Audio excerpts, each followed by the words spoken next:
4-5 हत्यांमधला आरोपी आहे. किंबहुना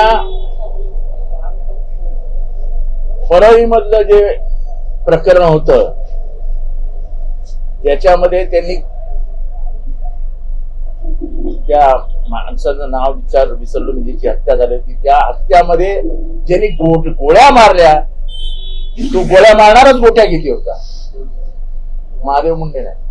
ते म्हणा असंच प्रकरण होतं. आम्ही अजून 2 मिनिटात सांगू शकतो. म्हणजे ते प्रकरण राजकीय प्रतिस्पर्ध्याला जेलमध्ये घालण्यासाठी म्हणून वाल्मिक कराडनी रचलं होतं.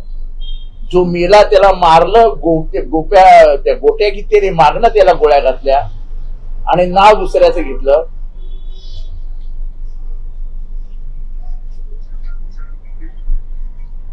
पोलिसांना हे सगळं माहिती आहे. महाजन नावाचे पोलीस अधिकारी होते. संतोष देशमुखच्या प्रकरणात देखील हेच महाजन होते. आणि हा महाजन हा निव्वळ वाल्मिक कराडचा पगारी नोकर होता. अशा प्रकाराने जर गुंडगिरीला तुम्ही वरदहस्त देणार असाल, राजश्रय देणार असाल, तर मग पत्रकारांना मारहाण झाली याच्याबद्दल एवढं दुःख काय व्यक्त करायचं. महादेव मुंडेची हत्या झाली, त्याची बायको रडते, आत्महत्याचा प्रयत्न केला. मी मुख्यमंत्र्यांचे आभार मानतो की कमीत कमी त्यांनी त्याच्यात लक्ष घातलं. पण माझा प्रश्न आज मुख्यमंत्र्यांना आहे की जमील शेखच्या हत्या प्रकरणात आपण स्वतः आम्हाला सांगितलेलं की फेर चौकशी करतो. कुठे ती फेर चौकशी? आरोपी आजही मोकाट फुटतायत, सगळे पुरावे उपलब्ध आहेत.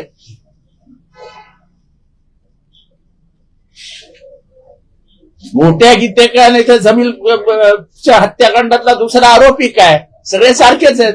जर त्यांना राजकीय आशीर्वाद देऊन ठेवून देणार, कोएलिशनचं गव्हर्नमेंट आहे, म्हणजे मिलीजुली सरकार आहे.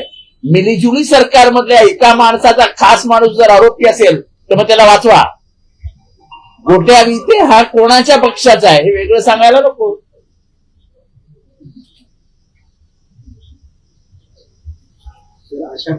अरे जर तुम्ही आयपीएस लाच दम देणार असेल त्याला जड, तरी राज्याचे राजकीय म्हणजे काय अवस्था झालेली आहे.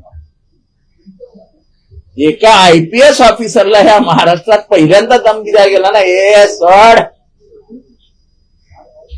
आणि मला विचारायचं आहे इतक्या उघडपणाने की आयपीएस संघटना कुठे आहे? आज खूप दिवस झाले या प्रकरणाला, पण आयपीएस संघटनेचं एक साधं निषेधाचं पत्र नाही मुख्यमंत्र्यांच्या नावाने, हे योग्य नाही म्हणून. आज त्या बिचाऱ्या आमच्या भगिनीवर आलं. त्या भगिनीने घरच्यांना कळवलंय की मला महाराष्ट्रात बदली करा, महाराष्ट्रात मला भविष्य नाही. हे मी तुम्हाला आत्महत्येची बातमी सांगतो. देवेंद्र फडणवीस ज्यांनी भेट घेतली त्यांची फेरी फुकट जाणार का? असं जमील शेख असेल. जमील शेखचं प्रकरण तर उघड आहे ना. आज 54 दिवस झाले आश्वासन देऊन. 54 दिवसामध्ये तुम्ही आम्हाला सांगितलेलं, मुख्यमंत्री महोदयांनी भर सभेत सांगितलं होतं की आम्ही फेर चौकशी करू. कुठे चौकशी? मला आनंद आहे की मुख्यमंत्र्यांनी महादेव मुंडेच्या पत्नीला न्याय दिला, तिला बोलवून घेतलं, समोर बसवलं, तिला पाहिजे तो पोलीस अधिकारी दिला. त्या पोलीस अधिकाऱ्यांनी आता इन्व्हेस्टिगेशन सुरू केलेलं आहे, तपास सुरू केलाय, योग्य दिशेने चालू आहे. असं आसावरी मुंडे म्हणजे त्या ज्ञानेश्वरी मुंडेंचा मला फोन वगैरे, त्यांच्या भावाचा वगैरे फोन येत असतो, त्यांनी मी सांगत होतो योग्य आहे. आभार देवेंद्र फडणवीसांचेच आभार. पण देवेंद्रजी तुम्हाला प्रश्न आहे की हे मुसलमान आहेत म्हणून याला न्याय मिळणार नाही का? याच्यातला आरोपी एका राजकीय पक्षाशी संबंधित आहे म्हणून याला न्याय मिळणार नाही का?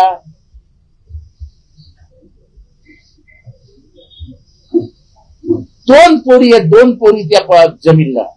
त्या दोन्ही पोरी चांगल्या सुशिक्षित 90% मिळवल्या 10वीत, पण फी भरायला पैसे नाहीयेत देवेंद्रजी. बायको दररोज रडते, बायको आमच्याकडनं पैसे घेत नाही. म्हणजे हात जोडून विनंती आहे, तुम्ही आश्वासन दिलंय ना. विधानसभेतल्या आश्वासनांना जर किंमतच उरली नसेल तर विधानसभेत जाणं येणं पण बंद करावं लागेल आम्हाला. जर राजकीय दबावापोटी सगळे तपासच दाबले जाणार असेल की नको नको नको हे मंत्रिमंडळाचा बाहेर पडतील, नको नको नको हे मंत्रिमंडळाचा बाहेर पडतील, तर जनता महाराष्ट्रातनं बाहेर पडेल.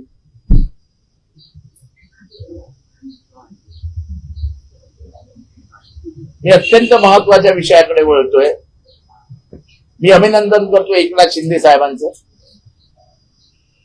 की काल कल्याण डोंबिवलीमध्ये अनधिकृत इमारतींमध्ये आणि न्यायालय जे काही चालू आहे त्याच्यामध्ये त्यांनी भूमिका घेतली की या सगळ्या इमारतींना आम्हाला वाचवावं लागेल, काहीतरी म्हणजे जे काही कारण दिलं ते पत्रकार परिषदेत जे काय बोलले ते बोलले.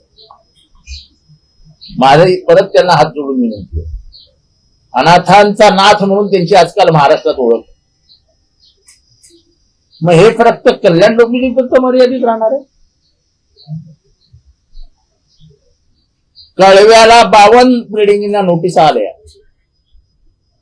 शीळ, दिवा, डायगर इथे तर भीतीचं वातावरण आहे. आणि याच्यामध्ये सर्वात मोठं काय आहे तर काही जण मुद्दामून जातात बिल्डिंग मध्ये. आज तुम्हारी बिल्डिंग टूटने वाली है, रस्ते पे आ जाओ. आज तुम्हारी बिल्डिंग टूटने वाली है, रस्ते पे आ जाओ. आज तुम्हारी टूटने वाली है, रस्ते पर जाओ. ते तिथली गरीब माणसं नोकरी धंदा सोडून दररोज रस्त्यावर येतात. महानगरपालिकेचे अधिकारी दररोज 9 वाजता तिथे पोहोचतात. एकाही बिल्डिंगवर कारवाई होत नाही, पोलीस पोहोचतात. हे काय नाटक चालू आहे? याच्यात सरकारला भूमिका घ्यावी लागेल. जे अनधिकृत इमारती आहेत त्या इमारती तुम्ही बेघर करणार आहात का लोकांना? तुम्हाला न्यायालयासमोर जाऊन भूमिका मांडावी लागेल. कळव्यामध्ये काल 52 इमारतींना नोटिसा देण्याची तयारी सुरू झालेली आहे. 52 इमारतींना नोटिसा देऊन जर तुम्ही पाडण्याच्या प्रक्रियेला सुरुवात करणार असेल तर कळव्यामधली 52 लोक जाणार कुठे? चीड, दिव्या, डायगर मध्ये तर भीतीची परिस्थिती, दहशत निर्माण करून टाकली आहे. मग जर कल्याण डोंबिवलीमध्ये एकनाथ शिंदे साहेब तुम्ही भूमिका घेऊ शकता तर तुम्हाला ठाणे, कळवा, मुंब्रा, दिवा, डायगर, शीळ या परिसरासाठी सुद्धा भूमिका घ्यावी लागेल. मोर्चा आम्ही करू शकतो, लोकांना रस्त्यावर आम्ही उतरवू शकतो, पण शेवटी भूमिका सरकारला घ्यायची आहे. आम्ही सरकारमध्ये नाहीये. मी फक्त तुम्हाला आठवण देऊ इच्छितो. एक काळ असा आला होता जेव्हा वागळे इस्टेट पासून शीळपर्यंत सगळ्या बिल्डिंगी तोडण्याचा निर्णय झाला होता अनधिकृत. तेव्हा तुम्ही माननीय शरद पवार साहेबांची भेट तुम्ही, प्रताप सरनाईक, राजन विचारे असे तुमचे 3 आमदार आणि डोंबिवलीचे 1 आमदार असे 4 जण येऊन भेटले होते. तुम्हाला पवार साहेबांनी शब्द दिलेला की इतक्या अमानुषपणाने सरकार वागणार नाही, मध्यमार्ग काढू पण कोणाला बेघर करणार नाही. आमचं म्हणणं एवढंच आहे. गरीब माणूस हा छप्पर शोधत असतो. तो येतोच कशाला? पोटासाठी, आपल्या चिल्ल्या पिल्ल्यांसाठी, आपल्या पत्नीसाठी तो घर शोधतो. ते घर शोधत असताना त्याला बिचारायला काय माहिती असते सगळं लीगल आहे, इलिगल आहे, काय कसं आहे. तो घर घेतो आणि आज त्याला जेव्हा तुम्ही बेघर कराल, हा बांधणारा बिल्डर कोण? त्याच्यावरती काय कारवाई होणार? ते अधिकारी जे तिथे होते त्यांच्यावरती काय कारवाई होणार? गोर गरिबांना घराच्या बाहेर काढणं आणि नंतर इमारती तोडणं हे काही योग्य नाही. याला आमचा विरोध असेल आणि याच्यानंतर आम्ही हा विरोध अजून जोरात करू. पण आमची एकनाथ शिंदेकडनं एवढीच अपेक्षा शिंदे साहेबांकडनं की जो न्याय कल्याण डोंबिवलीला लागला तोच न्याय तुम्हाला कळवा, मुंब्रा, शीळ, दिवा, डायगरला द्यावा लागेल. शीळ, दिवा, डायगरच्या इमारती सोडून तुम्ही त्यांच्यावर अन्याय आणि एकाला न्याय देऊ शकत नाही. समीरभाई, सरकार दुजाभाव करते. आता isakal.com आहे देशातील नंबर 1 ची मराठी न्यूज वेबसाईट. प्रत्येक अपडेटसाठी isakal.com ला नक्की भेट द्या. पवारसाहेबांनी दिलेला शब्द त्यांनी संपूर्ण पाळला. सुरू झालेला आहे. त्यावेळेपासून कळव्यामध्ये पाण्याचा प्रश्न देखील मोठ्या प्रमाणात रेल्वेवरती आलेला आहे. संपूर्ण कळवा भागामध्ये जे आहे ते पाणी कपात केलं नाही कुठेतरी अनेक मदत करतात. हे मुद्दामून केलं जात आहे. कळव्यामध्ये पाणी नाही हे मुद्दामून केलं जात आहे. लोकांना गुडघ्यावरती आणायचं आहे. जबरदस्ती क्लस्टर क्लस्टर क्लस्टर क्लस्टर. आम्हाला नाही जायचं क्लस्टर मध्ये. तुमची का जबरदस्ती क्लस्टरची? आम्हाला आमच्या इमारती स्वयं विकसित करायच्या आहेत. आम्हाला एखाद्या बिल्डरला द्यायचं आहे. पण तुम्हाला मोठा बिल्डर आणायचा आहे आणि जे बिल्डर चीटर आहेत असेच नेमके क्लस्टर मध्ये येत आहेत. कळव्यामध्ये जी काय क्लस्टरची जबरदस्ती सुरू झाली आहे ती जबरदस्ती कशासाठी आहे? ज्यांना जायचं असेल जातील क्लस्टरमध्ये. ज्यांना जायचं नाही त्यांच्या घरी तुम्ही लोक कशाला पाठवताय? दादागिरी कशाला करताय? तिथे एसआरए होऊ शकते, तिथे तुम्ही क्लस्टर आणताय. या ठाण्यातल्या सगळ्या एसआरएच्या योजना राबून ठेवल्यात क्लस्टर क्लस्टर क्लस्टरच्या नावाखाली. आणि गोरगरीब झोपड्यांमध्ये राहतात 100 स्क्वेअर फीटचा. जर त्यांना 300 स्क्वेअर फीटचं हक्काचं घर मिळणार असेल तर त्याच्यामध्ये ते अडसर का आणताय? आणि माझं आजही मत आहे की एकनाथ शिंदे हा माणूस तसा नाहीये. हे आजूबाजूचे जे आहेत त्यांना जरा आवड घाला. पवार साहेबांनी शब्द पाळला होता. सरकार आमचं तेच म्हणणं आहे की पवार साहेबांनी एकनाथ शिंदेना दिलेला शब्द पाळला होता. शिंदे साहेब स्वतः आले होते भेटायला तेव्हा पवार साहेबांनी पाळला होता. आज आमची एकनाथ शिंदे साहेबांकडून अपेक्षा आहे की तुम्ही शब्द द्या, पाळा. आणि जे गोरगरिबांना रस्त्यावर आणण्याचे जे प्रकार सुरू झालेले आहेत त्यांच्याकडे लोक कामावर जात नाही. बायका पोरांसह रस्त्यावर बसलेले असतात. हे किती दिवस चालायचं? एकनाथ शिंदे यांनी नवी मुंबईच्या इमारतीला स्थगिती आली. त्याच्याबद्दल उच्च न्यायालयात अधिकारी हा स्थगिती आली. नाही, असं आहे की शेवटी मंत्री म्हणून काही अधिकारांचा वापर जर त्यांनी केला असेल तर ती कसा केला, काय केला याचं मला माहित नाही. पण शेवटी सरकार म्हणून एक वेगळा अधिकार सरकारला आहे. सरकारला भूमिका घ्यावी लागेल. 100 बिल्डिंगी जर तोडणार असाल तर या 100 मध्ये 60 जरी लोक पकडले तरी 600 माणसांचे घरसंसार रस्त्यावर आणण्याचा अधिकार सरकारला नाही. असा जे प्रकार नळपाड्यामध्ये सुरू आहे त्या संदर्भात काय प्रकारे आता नळपाडा गांधीनगर आणि बाजूचं एक नगर सुभाष नगर या 3 नगरांचा एसआरए आपण 25-30 वर्ष बघतोय. तो एसआरए काय होतच नाही. आता तोच बिल्डर पुढे येतो आणि परत त्या नळपाड्यामध्ये एसआरए करायला जातो आणि तिथे जबरदस्ती सगळ्यांवरती प्रेशर करून घरांवरती नंबर टाकले जात आहेत. कशासाठी? का? म्हणजे बिल्डरांच्या हातात स्वाधीन करायचंय का महाराष्ट्र? याच्यातही एकनाथ शिंदे साहेबांनी लक्ष घालावं. ते गोरगरिबांचं म्हणणं ऐकून घ्यावं. फसवणूक करणाऱ्यावरती गुन्हे शाखेला कारवाई करण्यात येणार असं उपमुख्यमंत्री त्यांना घडवून आले 65 इमारती जोडणी करण्यात. माझं तेच म्हणणं आहे की जी मायेची भूमिका तुम्ही कल्याण डोंबिवलीमध्ये घेतली, मी अभिनंदन केलं एकनाथ शिंदे साहेबांचं की त्यांनी चांगली भूमिका घेतली कल्याण डोंबिवलीमध्ये. मग ती भूमिका ठाण्यामध्ये, कळव्यामध्ये, दिव्यामध्ये, टायगरमध्ये, शीळमध्ये, मुंबऱ्यामध्ये कधी घेणार? कल्याण डोंबिवलीला एक नाही आणि ठाणेकरांना दुसरा नाही. आता कसं चालेल? अनधिकृत इमारती काय फक्त कळवा, मुंब्रा, दिवा, डोंबिवली, आपला टायगर शीळ या भागात आहेत का?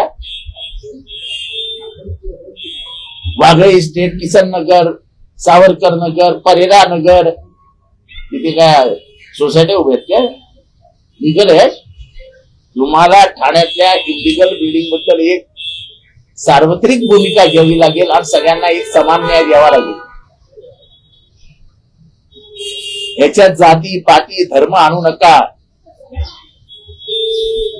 मी अजूनही सांगतो आमची एकनाथ शिंदे साहेबांकडून अपेक्षा आहे ती अपेक्षा पूर्ण कर. तर जामखेड मतदारसंघात आज रोहित पवार गेले होते. तिथे नगर परिषदेमध्ये गटार योजना संदर्भात त्यांनी विचारली अधिकाऱ्यांना देखील दाखवले. हे आक्रमक पाहायला मिळाले. निकृष्ट दर्जाचं काम केल्यामुळे त्यांनी संताप व्यक्त केला अधिकाऱ्यांवर. तर अंजली दमाने असं म्हणतात की काका तसा पुतळा. अधिकाऱ्यांनी जर चुका केल्या तर सगळं झापलं अधिकाऱ्यांनी चुका केल्या तर जापायलाच पाहिजे ना, त्याच्या चुकीचं काय. ऍटिट्यूड दाखवू नको असं देखील त्यांचं म्हणणं आहे. रोहित पवारांचा ऍटिट्यूड दाखवू नका अधिकाऱ्यांना. अधिकारी ऍटिट्यूड दाखवतात. अधिकारी नवीन आहे का आता महाराष्ट्रात? राज्य व्यवस्था ही आता राजकारण्यांच्या कमी हातात आणि अधिकाऱ्यांच्या जास्त हातात आहे. अधिकारीच महाराष्ट्र चालवत आहेत. कोण विचारतं आमदार खासदारांना? कोण विचारतं कोण आमदार खासदारांना? बिल्डिंगचे पैसे का आमदार खासदार खातात? अनधिकृत बिल्डिंगचे 200 रुपये स्क्वेअर फीट स्लॅबला लागायचे एका अधिकारी घ्यायचे, आमदार खासदार घ्यायचे? कोण घ्यायचं? काय माहित नाही ठाणेकरांना पैसे कुठे जायचे? सगळ्यांना माहिती हो. मर्जीतले अधिकारी बसवले महाराष्ट्रामध्ये, त्यामुळे कुठेतरी अशा प्रकारे अधिकारी आता ते मुख्यमंत्री आणि उपमुख्यमंत्री जाणव कोण कुठला अधिकारी कुठे बसलाय आणि कोण काय करतो ते आम्हाला काय करायचं. त्यांचे अधिकारी वाटोळं झालं त्या ठाण्याच्या ट्रॅफिकचं. 5 मिनिटाचं अंतर कापायला 1-1 तास लागतो. 1-1 तास. आम्हाला काय हे ठाण्यात पाणी नाही, ठाण्यात कचरा कुंडी नाही, ठाण्यातली वाहतूक व्यवस्थाचे 12 वाजले. हम खुश आहे. हे श्रींचं सरकार आहे. काय बोलायचं? 2 तर वाहतूक कोंडीला जोडून एक प्रश्न आहे. म्हणजे आज वाहतूक कोंडीच्या विरोधात मोर्चा काढणार आहे. तर आज सकाळी मोर्चा निघण्याच्या अगोदर आज सकाळी उपमुख्यमंत्री एकनाथ शिंदे यांनी पाहणी दौरा ठेवलेला होता वाहतूक कोंडीच्या संदर्भात. तो अचानक त्यांनी रद्द केला. 3 वेळा अध्यादेश काढण्यात आले की वाहतूक कोंडी महिन्याभरात 3 अध्यादेश काढले. केलेली नक्की कसं आहे की आता ह्याच्यामध्ये मुख्यमंत्र्यांनी बैठक घेतली. यांच्या अंतर्गतच एवढे वाद आहेत, त्याच्यामध्ये आम्ही काय बोलावं. पण ह्या सगळ्या वादांमध्ये ठाणेकरांचे वाटोळं झालंय. म्हणजे इथनं नाशिकला जायला 2.5 तास लागतात, 3 तास लागतात. त्याच्यातले 2 तास तर भिवंडीला जायला लागतात. पुढे 1 तासात नाशिक. मी स्वतः परवा गेलो. 22 सप्टेंबरला मेट्रो ट्रायल रन होणार. मुख्यमंत्री चांगलं आहे ना, काय वाईट आहे? वाहतूक कोणी दूर आहे, कशी दूर होईल? नोकरदारांना लवकरच पोहोचेल मेट्रो. कसं जाणार? गाड्या काही कमी करणार का? मेट्रोमुळे तुम्ही केलंय काय माहितीये का? आणि तुम्हाला हे इंजिनियर लोकांनी सांगितलेलं होतं की तुमच्या पियर्स जे आहेत, म्हणजे ते पिलर आपण जे म्हणतो ते ज्याच्यावरती ते उभं राहणारे हक्क, त्याच्यामुळे रस्त्याची रुंदी छोटी झाली आहे. गाड्या कमी झाल्यात का? अहो जरा सुरू होऊ द्या. बघा ट्रॅफिकचे कसे अजून 12 वाजतात. सगळे घरबंदरचे सर्व्हिस रोड छोटे झाले.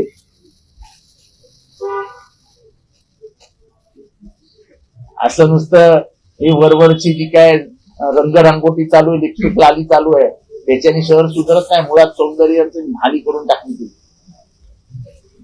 5 तास वाहतूक कोंडीत ऍम्ब्युलन्स अडकल्यामुळे रिलायन्स शेखच्या 2 वर्षाच्या मुलाचा मृत्यू झालेला. मुंबऱ्यामध्ये वाहतूक कोंडीमुळे आतापर्यंत 14 जणांचा मृत्यू झालाय. कोणी कधी चौकशी केली? रस्त्यावरती हॉकर बसतात. हॉकरमुळे अँब्युलन्स जाऊ शकत नाही. त्या अँब्युलन्स मध्ये आतापर्यंत माझ्या कारकिर्दीमध्ये 14 ते 15 माणसं मेली आहेत. आम्ही 1000 वेळा सांगितलं त्या हॉकर्सवरती कारवाई करा. म्युन्सिपाल्टीचं अजिबात लक्ष नाही. काय 1000 रुपया बिल का मिलता है तो कौन उसके ऊपर ध्यान देगा? तर नवरात्र उत्सव आहे. नवरात्र उत्सवामध्ये विश्व हिंदू परिषदेने मागणी केली की आधार कार्ड बघून सोडण्यात यावं, मुस्लिमांना प्रवेश दिला जाऊ नये, अशा प्रकारे मागणी केली. या अगोदर देखील हलाल असे अनेक गोष्टी समोर आल्या. हलाल, छक्का, औरंगजेब, अफजल खान, आता हे नवीन. आपल्याला काय वाहतूक कोंडी, पाणी, अनधिकृत इमारती वगैरे वगैरे वगैरे वगैरे ही महत्वाची प्रश्न नाहीच आहेत. आपल्याला जातीद्वेष आणि धर्मद्वेष हे दोनच महत्वाचे प्रश्न उरलेत भारतामध्ये. बाकी सगळे प्रश्न गौण आहेत. आपला हिंदू मुसलमान झाला, ओबीसी मराठा झाला, दलित सवर्ण झाला, आपलं काम झालं. मतांचं ध्रुवीकरण झालं, आपले विजयाचे मार्ग मोकळे झाले की बाकी पाणी मिळतं नाही मिळतं, कचरा उचलला जातो नाही जातो, ट्रॅफिक होतं नाही होतं, आपल्याला काय फरक पडतो. तर जयंत पाटलांमध्ये कुठे राग काढला तो ते पक्षात येत नाही ना, अशा प्रकारचा राग काढला त्यांच्यावरती राग काढला जातो का नाही जात हा प्रश्न नाही. पण एखाद्या माणसाची जयंत पाटील हे अत्यंत मितभाषी, सुस्वभावी, सुसंस्कृत, त्यांचा आवाज चढलेलाही महाराष्ट्राने कधी ऐकलेला. अशा एखाद्या प्रगल्भ नेतृत्वाबद्दल इतक्या घाणेरड्या पद्धतीचं वाक्य उच्चारलं जाणं हे महाराष्ट्राच्या राजकीय संस्कृतीला लाज आणणार आहे. त्यांच्या वडिलांचं नाव आदराने आजही बापू म्हणून घेतलं जातं पूर्ण सांगली आणि पश्चिम महाराष्ट्रामध्ये. राजाराम बापू हा फार मोठा इसम होते. त्यांच्या आईच्या बिचारीचं तर राजकारणाशी काही संबंधच नाही. आणि मी आज महाराष्ट्राला परत एकदा सांगतो की जयंत पाटील हे प्रचंड मातृभक्त आहेत, प्रचंड मातृभक्त. काय पद्धत आहे एखाद्या आईबद्दल बोलण्याची, कुठली पद्धत आहे. आणि पक्षाकडनं साधी आज समजलेली आहे, माफी मागायला पाहिजे होती. देश विदेशातील प्रत्येक घडामोडींचे लाईव्ह अपडेट मिळवण्यासाठी आता साम टीव्हीच्या सर्व सोशल मीडिया प्लॅटफॉर्मला लाईक, फॉलो आणि सबस्क्राईब करा. तसंच सर्व नोटिफिकेशनसाठी बेल आयकॉन प्रेस करायला विसरू नका.